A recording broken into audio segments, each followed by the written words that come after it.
To make visual changes to a worksheet to accentuate a certain area or make the titles more prominent, you can change the font type or size just by going to the buttons on the Home tab in the ribbon. The group called Font contains most of these choices. In this worksheet, you might want the title to be more prominent, so we click on cell D1. The font type could be changed by going to the Home tab and clicking the arrow to the right of the current font.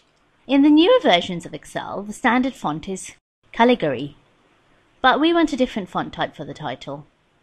There's a lot of options here, some are quite unique and unusual, but you can decide which is appropriate for a business worksheet. Times New Roman used to be the standard format. You could even stick to the current font and not change it at all. You may just want to change the size. To the right of the font name, we see size with a drop arrow. So when we slide over these choices, you'll see the different sizes, so we'll probably opt for size 18 font. You could also bold it by pressing Ctrl B. You can also make some changes to make the data more clear. You can get to these features more quickly by using the mini toolbar.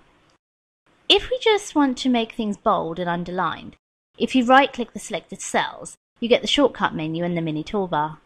This has all the buttons within the font group, and we can get to them quickly this way. We can use a larger font here or make it bold. We don't want to use too many features, just some to emphasize the text. There are also space constraints. When you make the text bold, they tend to take up more space. If you apply bold to values, the numbers themselves get wider, but the whole entry stays the same width. That is so the decimals still line up properly. So we can make this top row bold by pressing Ctrl B or clicking the B button on the Home tab. There are some font characteristics that we don't see here which you might want to use. In rows 17 and 18 there are some commonly used formulas. If we want to use a superscript or a subscript, there's a couple of different ways to get to them.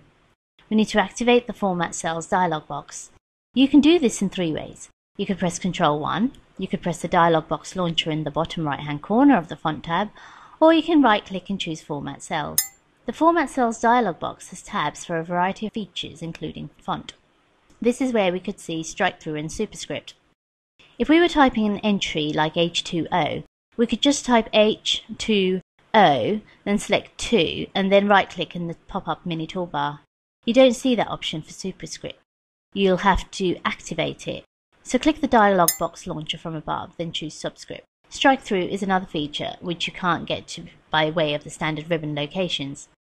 Ctrl 5 is a keystroke shortcut for that. But if you didn't know that and you wanted to use strike through, then right click and Format Cells, one of the three ways we can get to Format Cells. Then we have a choice on that font tab called strike through. So these are many of the features you can reach by changing the font. Sometimes they're used for emphasis and sometimes to make the development more clear.